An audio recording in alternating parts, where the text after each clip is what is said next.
Olá, apaixonados por arte, eu sou Rafael Pavlina, assessor e professor de arte, e esse é o nosso podcast para falar de arte e educação.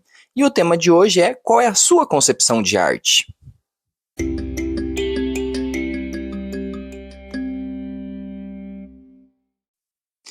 Seja bem-vindo ao meu podcast. Aqui a gente fala de arte, de educação e de arte e educação.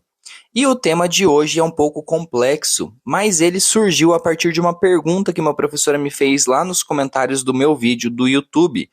Inclusive, se você ainda não está inscrito no canal do YouTube, aproveita agora, faz isso, dá pausa aqui no podcast, vai lá, se inscreve e depois volta aqui. Uma professora comentou num vídeo a seguinte pergunta: Rafael, qual é a concepção de arte da Ana May Barbosa? A gente sabe, Ana May Barbosa é estudiosa da arte e educação, da arte, ela é um dos pilares da arte e educação brasileira, ela é quem sistematizou a abordagem triangular, que consiste na contextualização, na apreciação e no fazer artístico, e a Ana May Barbosa, para fazer isso, ela partiu da concepção de arte dela. E aí, quando a professora fez essa pergunta, qual é a concepção de arte para Ana May Barbosa, isso bateu em mim que a professora nem faz ideia. Eu passei dias, semanas pensando nisso. E eu comecei a escrever roteiros, comecei a analisar vídeos, escrever, ler livros, fazer sínteses, para tentar entender qual que é a minha concepção de arte, o que eu acredito que seja arte. Será que um ateliê trabalha com arte? Será que um ateliê artístico tem a mesma função da escola? Será que a arte rupestre ocupa o mesmo lugar que a arte erudita? E eu comecei a colocar essas indagações, fiz uma lista de perguntas para eu mesmo responder, e a partir dessas perguntas escrevi o roteiro para conversar aqui com vocês hoje. Antes de mais nada, cabe ressaltar que tudo que eu vou falar aqui, todas as concepções que eu trago nesse podcast, são a minha visão. É a partir daquilo que eu estudei, é a partir daquilo que eu sei sobre arte. Então é óbvio, tem espaço para discordar, tem espaço para você colocar o seu olhar, tem espaço para você acrescentar, tem espaço para você discordar e trazer uma opinião diferente disso que eu estou falando, então fique bem à vontade para isso. Então vamos lá. Eu acho que a primeira coisa que a gente tem que ter claro na nossa cabeça é que a arte não é igual para todo mundo. Isso parece que é fácil de entender, né? Mas na verdade é um pouco mais complexo. O que acontece? Quando a gente fala em arte, cada pessoa na sociedade tem uma concepção de arte um pouco diferente. Os meus pais, por exemplo, eles entendem a arte a partir de um ponto de vista. Pessoas que não tiveram estudo, que não frequentaram museus, que não tiveram acesso a uma arte mais erudita. Eles sempre tiveram acesso à arte enquanto televisão, enquanto música que tocava na rádio, enquanto a roupa que eles usavam, isso sim. Mas enquanto arte erudita, de museu, de cinema, de ópera, isso eles não tiveram acesso. Enquanto os meus professores da universidade, que me deram aula sobre arte e me deram aula sobre história da arte, eles já têm mais acesso à arte erudita, aos museus, às peças, né, orquestras, sinfonias, a música clássica, por exemplo. Então, a partir do momento que eu tenho acesso à arte na concepção dos meus pais, enquanto arte popular, arte de massa, cultura de massa, enquanto eu tenho acesso aquela cultura que a universidade me dá enquanto arte erudita, arte clássica, eu consigo tecer um olhar que cada uma das duas perspectivas são coisas diferentes, mas que convergem para um mesmo lugar. Estou falando esquisito aqui, estou falando um monte de coisa, mas eu vou explicar tudo isso bem detalhadamente. Então, primeiro de tudo, a gente tem que ter essa visão que a arte é diferente a partir do ponto de vista que você fala. E isso vai interferir diretamente naquilo que você acredita e naquilo que você vai passar para os estudantes. Seja você um professor do ensino regular ou do ensino informal, ou apenas um curioso, ou você é um artista, ou você está estudando para ser um arte educador, ou você está fazendo concursos para entrar para ser um arte educador. Independente disso, você tem que entender que a sua visão de arte ela é permeada pelas suas experiências. E aí a gente tem que tomar cuidado, porque às vezes as nossas experiências, o nosso olhar sobre arte também está num lugar um pouco equivocado, ou está num lugar muito superficial. A arte ela tem várias esferas, várias camadas, e a gente precisa analisar essas camadas, analisar a profundidade dessas camadas, para entender em que lugar os nossos alunos estão, que lugar a arte ocupa a partir da sociedade que a gente está, no momento que a gente está vivendo. A gente está aqui, ó, tô gravando esse podcast no ano de 2023, agora, se eu não me engano, é junho ou julho, não sei. A gente está gravando, eu tô gravando nesse momento. Então, qual é a concepção de arte nesse momento e como que a arte está sendo interferida? Pelo governo, pelos municípios, pela guerra, pelo mundo do modo geral. Então, a partir do momento que eu vou ser um arte educador, que eu vou ensinar sobre arte, que eu vou falar sobre arte, a primeira coisa eu preciso situar qual é o meu conhecimento sobre aquilo. Lembrar que a arte é uma área do conhecimento que requer muito estudo, tem muita teoria, tem muito livro, tem muito autor, tem muitas teorias divergentes umas das outras. Então eu preciso escolher o lado que eu quero defender, eu preciso escolher o lado que eu vou ensinar, eu preciso escolher o lado que eu acredito. Então, dito esse ponto de partida, esse pontapé inicial, eu fiz aqui um esqueminha de 5 etapas, 5 subtítulos que resumem um pouquinho do que eu acredito ser arte e para que a arte serve na humanidade nos dias de hoje. Tem uma frase que eu sempre falo do Ferreira Goulart, que ela diz o seguinte, abre aspas, a arte existe porque a vida não basta, fecha aspas. Essa frase, ao mesmo tempo que ela é muito simples, ela é muito complexa. Ela sempre vai simbolizar para mim como se a arte fosse um complemento para a vida. A gente consegue viver sem arte. A gente consegue trabalhar, a gente consegue pegar o nosso dinheiro, a gente consegue gastar o nosso dinheiro, a gente consegue se alimentar, a gente consegue nascer, crescer, reproduzir, envelhecer e morrer. A gente consegue fazer tudo isso sem arte. Mas no momento que nós estamos, na forma como nós estamos inseridos na sociedade, é impossível você dissociar a vida da arte. Mas vamos supor que a arte não existisse. A gente poderia fazer tudo isso ainda. Só que o quão mais triste, o quanto mais preto e branco seria a vida se a gente não tivesse a oportunidade de ver um filme, de assistir uma série, de escutar uma música, de observar um quadro, de fazer uma dança, assistir uma dança. Então a arte, a partir dessa frase do Ferreira Goulart, ela simboliza que quando a gente está vivendo, enquanto a gente tem a nossa vida no dia a dia, a gente tem a arte como um complemento para isso. A arte seria uma extensão da nossa vida, uma extensão qualificada do viver. E aí, como eu falei para vocês, eu coloquei 5 subtópicos e eu vou para o primeiro, que é a arte para quê? A arte para entender o mundo, a arte para atuar no mundo. Quando a gente está vivendo a nossa vida, nós somos caracterizados por algumas performances, né? Então, quando eu tô aqui gravando o podcast, vocês veem que eu falo de uma forma diferente. Não é dessa forma que eu falo no dia a dia. Apesar que a minha performance do dia a dia é bem próximo do que eu faço no canal e no podcast. Mas a forma como eu vou falar aqui, como eu vou me comportar na frente dos professores que eu tenho informação, a forma como eu me comporto na frente dos meus alunos, não é a mesma forma que eu me comporto quando eu tô com a minha família, quando eu tô com os meus pais, quando eu tô com os meus irmãos ou com os meus sobrinhos. Então, quando a gente faz essas performances, a gente não está fazendo nada mais do que fazendo uma atuação. E essa atuação que a gente vai fazendo com as nossas personalidades diferentes está envolvida no mundo da arte porque o teatro faz isso. Quando a gente está no teatro, a gente interpreta um personagem. Nós, na nossa vida, temos vários personagens. Eu não estou falando aqui que eu sou falso ou que a forma como eu trato uma pessoa é diferente da forma como eu trato outra, mas no sentido de entender que nós temos características específicas e que nós usamos essas características em momentos específicos. Então, na hora que eu tô com os professores, eu preciso usar uma linguagem. Na hora que eu tô com a minha família, com o meu sobrinho, eu uso outro repertório de linguagem. Então, a forma como eu me comporto no mundo, como eu me apresento no mundo, vai ser interferido altamente pela forma como é a minha concepção de arte. E aí tem uma característica também, que até estava conversando com um seguidor esses dias que estava falando, né, que eu uso bastante roupa colorida, que eu sou uma pessoa, né, que mistura todas as cores na minha roupa. Isso também é uma forma de atuar no mundo, isso também é uma forma de me representar no mundo. Cada pessoa tem um gosto, tem uma preferência, então as pessoas vão ser ou mais coloridas, ou mais monocromáticas, ou mais tons pastéis. Isso também tem a ver com as suas escolhas a partir dos gostos estéticos, e esses gostos estéticos também são fundamentados na arte.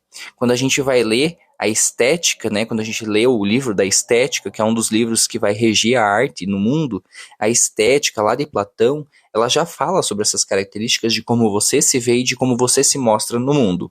Então a arte, ela tem esse potencial de te mostrar para o mundo, de atuação no mundo, seja da forma como você se comunica, seja da forma como você se veste, ou até mesmo a cor que você pinta a tua casa, a forma como você arruma o seu cabelo. E hoje em dia a gente ainda tem isso muito mais forte, que é essa questão da visão de quem você é a partir das redes sociais. As redes sociais são um exemplo disso. A rede social, ela apresenta para as pessoas, você vai colocar na tua rede social e você vai mostrar para o mundo quem você é a partir do teu olhar. Só que ali não é quem você é realmente, ali é um ponto de vista, é uma perspectiva que você quer que as pessoas vejam. Então sempre tem aquela história, né? Ah, quando eu posto uma foto eu tô bonito, quando alguém posta uma foto e me marca, normalmente é a foto que eu tô feio. Mas será que essa foto que eu tô feio, que eu estou me sentindo feio, será que eu estou me sentindo feio porque eu não estou posando para aquela foto, ou porque não foi eu que escolhi, ou será que é porque eu tenho uma visão deturpada da minha imagem e quando alguém posta aquela foto que é o verdadeiro eu me incomodo? Então tudo isso tem a ver com a atuação do mundo. Isso tem a ver com a arte, a minha imagem, como eu me olho no espelho, como eu escuto a minha voz, como eu me arrumo, como eu me apresento para o mundo, as opções que eu faço. Quando eu compro uma bolsa, a gente poderia só ter bolsas pretas no mundo, mas a gente não tem. Por quê? Porque a gente entende que cada pessoa tem um gosto e cada pessoa gosta de se apresentar para o mundo de uma forma diferente. Então essas formas de se apresentar para o mundo é que fazem com que a gente entenda que a arte também tem esse viés de representação da sua figura para os outros. Tem uma outra questão, que é o segundo tópico, que é a arte para alcançar o belo. Isso é muito louco, né? Porque durante muitos anos a arte ela se preocupou fielmente em representar o belo. Então, se a gente vai lá para os hieróglifos no Egito, depois a gente vai lá para as colunas gregas, romanas, se a gente vai lá para as proporções, né, do Renascimento, do ideal de beleza, quando a gente tem Leonardo da Vinci, Michelangelo, que eles vão pegar e fazer a proporção perfeita do corpo humano, o ser humano que é composto por 7 cabeças e meia, ou quando eles vão lá fazer aquelas proporções do corpo do Davi no mármore, ou quando a gente vê a pintura da Capela Sistina, ou quando a gente vê até o homem vitruviano, que o Leonardo da Vinci acreditava que existia uma proporção, uma perspectiva, uma proporção de corpo humano perfeito para caber dentro de um quadrado de um círculo. Tudo isso era voltado para buscar um ideal de beleza, um padrão de beleza. E durante muitos anos, esse padrão se baseava nessa perspectiva do corpo humano perfeito, da mente perfeita, da iluminação perfeita. Quando a gente vem com o barroco, né, que são aquelas imagens mais escuras, e aí tem, vamos puxar mais para o maneirismo do que para o barroco, mas é aquela cor mais escura na tela que tem uma iluminação bem específica em cima de um personagem. Isso tudo tinha uma função de mostrar o que era o belo. Isso tinha uma função de ressaltar para a sociedade o que era o ideal de beleza. Vou pegar um exemplo bem polêmico. A gente tem uma imagem que todo mundo conhece de Jesus Cristo, que é aquele homem branco, de cabelos sedosos, né? Aquele olho mais claro, aquela pele clara. A gente sabe que se Jesus Cristo existiu, ele não seria daquela forma, principalmente pelo lugar que ele veio. Mas há uma idealização, há uma representação de um ideal de beleza. E isso se dá por meio da arte. As pessoas que idealizaram esse Jesus branco, de cabelos sedosos, a pessoa que idealizou esse Jesus, ela fez isso por meio da arte, por meio da representação artística, quando ela faz uma pintura desse Jesus. Então, quando a gente pega lá na história da arte o Cristo Pantocrático, por exemplo, que é aquele que tem uma cara de mal, se você não sabe o que é um Cristo Pantocrático, dá uma pesquisada ali no Google. Esse Cristo Pantocrático que tem essa cara de malvado, essa cara feia, ele ressalta outros ideais de beleza, que ele está falando aí da divindade, ele não está falando da imagem. Então, cada momento da história da arte, a gente teve o resgate de um belo, de um ideal de beleza. Não só a beleza física, mas ideais de beleza diferentes. Hoje, com a arte contemporânea, a gente já sabe que o ideal de beleza não está na estética, não está ali na obra. Quando você pega lá, por exemplo, um artista que acumula um monte de bala, né? Vou pegar um exemplo mais clássico aqui, que todo mundo deve ter visto no jornal ultimamente. Quando um artista coloca uma banana na parede do museu e cola com silver tape, o que ele busca não é o ideal de beleza estético, que as pessoas olham e falam, nossa, que obra bonita. O ideal de beleza naquela obra está no conceito que ela tem. Então a arte serve para a gente fazer essas leituras de mundo. Então eu consigo ver que os ideais de beleza foram mudando. Primeiro o ideal de beleza corporal, depois espiritual, depois o ideal de beleza da barriga tanquinho, depois o ideal de beleza do intelecto, depois o ideal de beleza da iluminação da obra. Então a história da arte, ela vai contando quais foram os ideais de beleza que a gente teve na história da humanidade e como isso influenciou as pessoas daquele momento. A gente não consegue olhar para a nossa própria geração e entender isso. Por quê? Porque a gente só consegue analisar um ideal de beleza, a gente só consegue analisar um período quando a gente não está inserido nele. E é por isso que existe uma briga que fala que a arte contemporânea, a arte moderna, qual o momento que a gente está. Porque muitas pessoas acreditam que a arte moderna aconteceu e acabou, e agora nós estamos vivendo na arte contemporânea, e tem gente que diz que não, que a arte contemporânea já faz tempo que está acontecendo, então a gente está inserido nela, que não existe arte moderna. Então cada autor vai ter uma leitura disso. Em síntese, por que eu estou falando tudo isso? Porque a obra de arte, as obras de arte, a história da arte vai mostrar diferentes representações de beleza, diferentes representações de belo.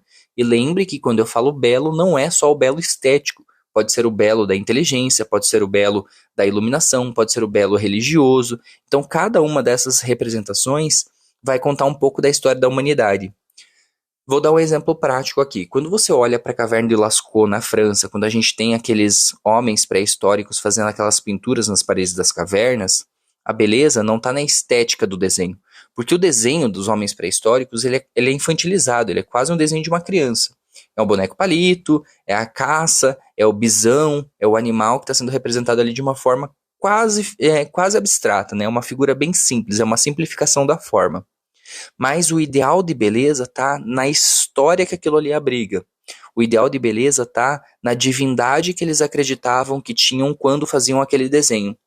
Então, para a gente entender a história da humanidade, para eu entender por que os homens pré-históricos faziam aquelas pinturas, eu preciso entender qual é a concepção de arte deles. E entender que a minha concepção de arte é diferente da deles. Eu preciso olhar para a arte dele a partir do olhar dele. Eu sempre dou o exemplo da diferença entre empatia e alteridade. Empatia é quando eu olho e falo, eu entendo, né? Eu olho com os meus olhos e eu entendo qual é o olhar da pessoa. A alteridade é quando eu me coloco no lugar da pessoa. Eu entendo o porquê que a pessoa fez aquilo. Então, é o olhar para o outro a partir do olhar do outro. E não olhar para o outro a partir do meu olhar. Então, a alteridade, ela faz com que eu vá lá para a pré-história olhar as pinturas rupestres e entenda o porquê que as pessoas fizeram aquilo com o olhar deles. É um pouco mais complexo do que isso, mas para simplificar a ideia, é que quando a gente tem essas representações, a gente vai buscar, em cada período da história da humanidade, o que é esse belo, o que é esse ideal de beleza. O próximo tópico é a arte enquanto representação de mundo. Eu fui esses dias, há pouco tempo atrás, numa exposição em São Paulo, e no Itaú Cultural, em São Paulo, está tendo uma exposição, está tendo não, eu acredito que ela seja permanente, de obras que contam a história do Brasil, de obras que fazem uma narração da história brasileira. E dentro dessas obras, tem os livros do Jean-Baptiste Debré. O Debré, ele veio com a missão artística francesa para o Brasil, junto com a família real portuguesa, e o Debré teve uma função bem importante na época dos reinados, que era retratar como era a vida dos escravizados. E o Debré fez várias gravuras, vários desenhos que contam a história, né? Existem várias imagens famosas do Debré, se na sua cabeça ainda não veio quem é o Debré, pesquisa aí no Google que vai aparecer. São várias obras que representam como aquelas pessoas viviam. A gente sabe hoje, com o nosso olhar, que o Debré não representou com aquele olhar que nós temos hoje sobre os escravizados. O olhar dele era outro, ele viveu em outra época.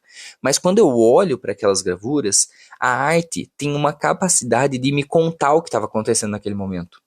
Eu não posso procurar um vídeo no YouTube da época do Dom Pedro, eu não tenho como pegar um livro e ler um livro escrito por um faraó, eu não tenho registros feitos pelas pessoas naqueles momentos. Eu tenho indícios. Então a arte, ela serviu e serve durante muitos períodos para contar a história daquele povo. Então a representação de mundo vai se dar por meio da arte. Então qual é a minha concepção de arte pensando nisso? Que a arte serve para contar a história da humanidade. Eu consigo olhar para um período e entender o que estava acontecendo naquele período a partir das obras de arte. Posso concordar, posso discordar, Posso achar bom, posso achar ruim, mas o importante é que aquela história foi contada de alguma forma. Próximo tópico é a arte para testemunhar, ensinar e refletir. Isso está automaticamente ligado com o que eu estava falando agora há pouco, que é essa ideia da arte servir como um registro da história da humanidade. E aí, quando você tem esse registro por meio das obras, por meio das orquestras, por meio da música clássica, a gente vai olhar para isso e vai mostrar para as novas gerações o que aconteceu com as gerações anteriores a partir da perspectiva da arte. Quando eu estou ensinando para os meus alunos, por exemplo, o modernismo, quando eu vou ensinar lá Tarsila do Amaral, Anita Malfatti, quando eu trago esses autores para meus alunos, não basta eu falar dos autores do modernismo, dos pintores, e falar como se a idade lá da Semana de Arte Moderna, não tem como eu falar da Semana de Arte Moderna de uma forma descontextualizada. O que estava acontecendo no Brasil na década de 20? O que estava acontecendo com a indústria? Como estavam os empregos? Como é que estava o governo? Quem foram essas pessoas? O movimento modernista, ele foi muito elitista, ele foi para uma classe social específica. Então, quando eu olho para as obras, elas foram extremamente importantes para o Brasil, mas quem foram as pessoas que foram atingidas por essa obra? Então, a gente precisa usar a história da arte também para contextualizar a história. Quando eu pego as obras do Debré, como eu estava usando de exemplo, o Debré contou histórias. Só que ele contou as histórias a partir do olhar de quem? Ainda em São Paulo, eu estava vendo o quadro da Independência do Pedro Américo, né? Independência ou Morte do Pedro Américo. Uma obra lindíssima, lindíssima, gigantesca, uma obra-prima, aquela obra é maravilhosa, com uma moldura folhada a ouro, coisa mais incrível, uma das melhores e mais incríveis obras que eu vi na minha vida, enquanto técnica, enquanto história. Mas enquanto registro de fatos, a gente sabe que não foi daquele jeito, a gente sabe que a gente não teve aquelas poses todas bonitas, né? Que foi um caos a independência do Brasil. E a gente sabe que não aconteceu naquele dia, levou bastante tempo para acontecer. Então, olhar para a obra e saber fazer esse reconhecimento entre a diferença entre o que foi registrado e o que aconteceu de verdade também faz parte do contexto da arte. E o próximo tópico é a arte enquanto expressão de emoção. Esse aqui eu deixei por último porque ele é sempre o mais perigoso. Muita gente acha que arte é expressão, arte é sentimento, que arte é intrínseco do ser humano, que a arte vem de dentro, que a arte é quase uma extensão do ser humano. Tá, calma, calma, vamos lá, vamos com calma. O que acontece? Quando a gente tem essa visão da arte enquanto expressão, da arte enquanto âmago do ser humano, e a gente reduz a arte a isso, a gente está simplificando uma coisa que não é simples. A arte não é simples de ser compreendida. Se eu falo que a arte é expressão, pronto, eu resumi, a arte é expressão. Tá, mas a arte não é só expressão. Ela é crítica, a arte é reflexiva, a arte é contextualizadora, a arte é denunciadora. A arte ela tem vários caráteres, vários critérios, ela não é só expressão. Quando a gente vê alguns artistas contemporâneos, inclusive, que fazem denúncias, né? Se a gente pega lá o Vic Muniz e aquelas obras que ele fez a partir das pessoas, dos coletadores de materiais recicláveis de Gramacho. Referência, já dei lá no canal, tem um documentário chamado Lixo Extraordinário que conta a história do Vic Muniz quando ele vai para o lixão de Gramacho, que fica no Rio de Janeiro, e ele faz um trabalho com esses coletadores de material reciclável. Quando eu vou olhar a obra do Vic Muniz, ela tem um sentimento ali, obviamente, uma emoção, porque está ali ligada a aquelas pessoas que são em situações bem degradantes da vida e tal. Mas ela não está ligada diretamente com a expressão. Aquelas obras são uma denúncia da forma como aquelas pessoas estão sendo tratadas pela sociedade. Aquela obra é uma denúncia de como a sociedade parou de olhar para algumas pessoas da sociedade. Quando o Vic Muniz vai para os lugares e coloca as obras para vender, as fotografias para vender, e arrecada 2, 10 milhões com uma fotografia de uma pessoa que coletando lixo conseguiria, sei lá, R$ 1.000 por mês, isso é uma denúncia. Então a arte também serve para denunciar. Então ela não é só a expressão, ela tem a expressão do artista, pode ter, pode não ter, mas ela não é só isso. E o perigo está nessa redução. E aí também tem uma outra questão que me pega bastante, que é a divisão entre arte erudita e arte popular. A gente sabe que existe uma cultura de massa, muitos autores vão falar sobre cultura de massa, que é aquela cultura que chega nas pessoas de uma forma rápida e são obras de arte ou são arte de uma forma simplificada, que é aquela coisa reduzida. Então é a música que toca na TV, é as dancinhas do TikTok, é aquela música que fica chiclete na tua cabeça. Isso é a arte mais popular, é a arte de senso comum que a gente vai chamar a cultura de massa. Mas a gente não pode esquecer que essa arte erudita, a arte dos museus, né, essa elitização da arte, essa arte mais clássica, ela também serve muitas vezes para controlar as pessoas. Quanto mais pessoas têm acesso à arte, quanto mais pessoas conseguem desenvolver esse olhar crítico para a arte, conseguem usar a arte como uma forma de criticar a sociedade, mais pessoas conscientes do seu papel nós teríamos. Então a ideia é que o governo, é que as pessoas que detêm esse poder consigam segurar o máximo possível essa arte para não chegar em todo mundo. E quanto mais essas pessoas seguram, mais o resto da população fica ignorante e menos as coisas mudam. Então a arte ela também tem um caráter de mudar a realidade social. Quando eu começo a olhar as obras de arte, começo a ver as denúncias a partir das obras de arte, isso muda o meu olhar sobre o mundo. E quando muda o meu olhar sobre o mundo, eu posso interferir nele. A gente tem hoje em dia muitos artistas, né? Os grafiteiros, a gente tem os indígenas, a gente tem a arte quilombola. A gente está começando a ver que está surgindo, essas artes sempre existiram, mas agora elas estão começando a entrar no circuito da arte. Por quê? Porque as pessoas estão vendo que quando a gente insere a população, quando a gente insere a arte popular para dentro dos museus, quando a gente começa a colocar as pessoas que não entendem de arte dentro do circuito da arte, desperta nessas pessoas olhares diferentes para a sociedade que a gente vive. Então, cada vez que a gente conseguir colocar a arte para todo mundo, mais a gente vai ter uma mudança social. E aí eu resgato, que eu sempre trago aqui de referência, que é o Paulo Freire, que vai falar que os dominados só vão poder mudar alguma coisa na sociedade quando eles entenderem que eles são dominados e que existe uma classe dominante. E a classe dominante sabe o poder que a arte tem. E é isso que é muito importante que a gente reflita, e é isso que é muito importante que a gente entenda o lugar da arte. A arte tem esse caráter de mostrar quem são os dominados e quem são os dominantes, e as pessoas que são os dominantes sabem do potencial da arte. As pessoas que detêm o poder sabem qual é o poder da arte. Por isso que a arte é sempre colocada como secundária. Por isso que na hora de cortar as verbas, a primeira verba que é cortada é da cultura. Por isso que as pessoas, na hora de cortar a aula, hora-aula na escola, cortam a aula de arte. Porque elas sabem que a arte tem um potencial transformador de sociedade. E aí, eu não estou sendo um idealista, eu não estou no mundo de Poliana, eu não estou sendo utópico, estou sendo realista, as pessoas sabem. Quando um presidente, um governador, um prefeito coloca a arte como secundária, coloca a cultura como secundária, isso é um projeto de governo. Isso é uma concepção de vida, isso é uma concepção de olhar. A gente tem muitas formas de difundir a cultura.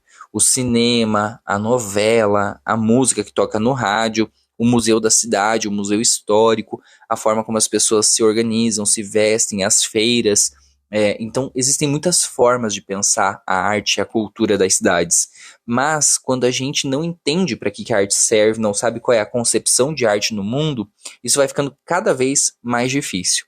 Então, vou voltar para a minha pergunta lá do começo para poder encerrar, que eu já falei muito.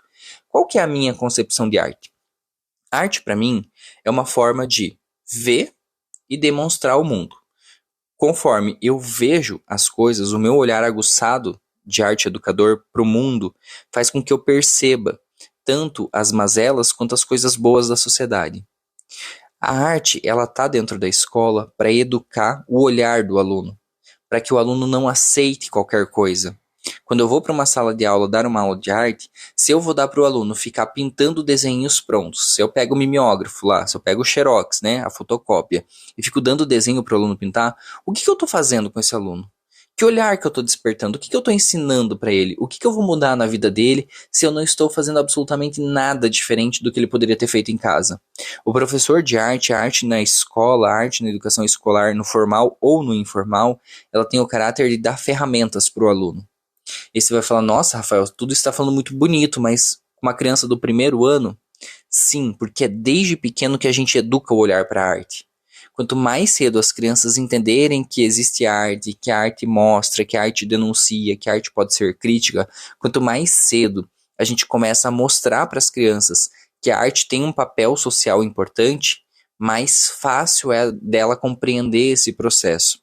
Hoje em dia, quando eu levo um parente meu, um amigo, ou um parente mais velho, um tio, meu pai mesmo, no museu, é muito complexo que eu tenha que ensinar o que é arte, e é muito complexo que ele já chegue na arte contemporânea querendo entender a arte contemporânea.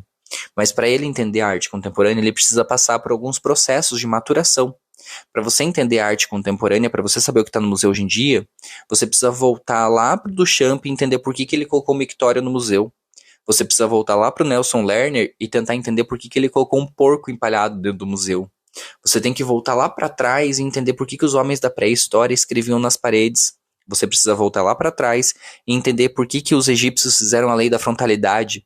Então, para você entender os dias de hoje, para você entender a sociedade que você vive hoje, você precisa olhar para o teu histórico, para as pessoas que vieram antes de vocês, para você entender o que você está sofrendo, quais são as mazelas da sociedade, principalmente em condições sociais. Tudo isso já foi denunciado de alguma forma por meio das obras de arte. Quando o Van Gogh faz as suas pinturas e depois ele acaba louco, sozinho, sem uma orelha, isso denuncia um período histórico, isso denuncia uma forma de ver a arte, isso denuncia uma forma de ver a vida, isso denuncia uma forma de ver a esquizofrenia. Então, todas as vezes que a gente fala de arte, a gente precisa entender que a arte não é um desenho. A arte não é fazer um pano de prato, a arte não é pintar um desenho pronto. A arte é o olhar que você tem para a vida. Desculpa, enfim, é isso mesmo, eu me empolguei, e aí eu fico falando e eu vou pensando cada vez mais coisas, mas eu quero que você tente refletir. Pense aí, pare um minutinho e pensa, para que serve arte? Por que eu fico lá ensinando Matisse, René Magritte, Salvador Dalí? Por que eu falo de Rafael, de Michelangelo? Por que eu falo de Vicky Muniz na sala de aula? Para e olha para tuas aulas, olha para tua concepção de arte e tente entender qual é o lugar que a arte ocupa na tua vida. Se você não sabe, se você não consegue vislumbrar isso, volte a ler, volte a estudar, comece pelas formas mais simples de pesquisa, comece pesquisando os livros mais fáceis, mas entenda que a arte ela é uma área da sociedade. Assim como as pessoas estudam a matemática, estudam a economia, assim como as pessoas estudam a filosofia, a sociologia, a arte ela está permeando todos esses conteúdos, ela permeia todo esse processo. Existem os livros mais complexos para falar dessa arte erudita, dessa arte complexa, como por exemplo a República do Platão. Existem livros complexos para falar sobre a velocidade com que a arte está andando nos dias de hoje, como por exemplo o Walter Benjamin, que vai usar a obra de arte na época da sua reprodutibilidade técnica. A gente vai ter um livro mais recente que é Isso é Arte, que é um livro que eu já mostrei lá no canal. A gente tem História da Arte, da Graça Proença, a gente tem História da Arte do Ernest Gombrich, a gente tem História da Arte Moderna com o Júlio Argan, a gente tem O que é Arte, Para que Arte e Educação, do João Duarte Júnior. Então a gente tem vários autores que vão trazer diferentes perspectivas da arte, e isso é fundamental, para que você pare, olhe para a sua própria prática e pense quais são os efeitos daquilo que você está levando para a sala de aula. Porque o professor, eu escrevi essa frase hoje no meu diário aqui de bordo, que o professor, ele é um intelectual, ele não pode reproduzir. O professor tem que pesquisar, ele tem que colocar na prática, ele tem que olhar para a sua própria prática, ele tem que refletir sobre o que ele está fazendo. Porque quanto mais o professor fica reproduzindo as coisas sem refletir, sem pensar, mais pro buraco a gente está levando a educação. E a gente está vendo hoje em dia o quanto é difícil tirar a educação e a arte, a educação do buraco. Porque nós estamos num buraco que nós fomos enfiados durante muitos anos, porque a arte sempre foi vista como uma secundária que não tinha importância. Então, como que eu, enquanto professor, consigo olhar para a minha prática e revisitar essa prática e mudar essa minha prática e mudar o olhar dos meus alunos sobre o mundo a partir da arte? Se a pergunta é qual é a minha concepção de arte, a minha concepção de arte é nós podemos mudar o mundo pela arte. A arte é o olhar do ser humano para a vida. A arte é o que move o ser humano. A arte é o que complementa a vida do ser humano, é o que torna a vida mais gostosa, mais leve, mais crítica, mais importante, mais robusta. A arte, ela tem um caráter, ela tem uma capacidade de me tornar um ser humano diferente do que eu sou. Pode me tornar um ser humano muito melhor ou muito pior. E aí, qual é a sua concepção de arte? Não esquece, você pode me escrever no Instagram, @prof.rafaelpavlina. Você pode se inscrever no canal para falar de arte e educação no YouTube. Se inscreva, ative as notificações. Ouviu esse podcast, concorda, discorda, quer falar comigo sobre ele? Pode mandar um direct lá no Instagram que eu respondo um por um. E por hoje é isso, eu espero vê-los em breve. Tchau!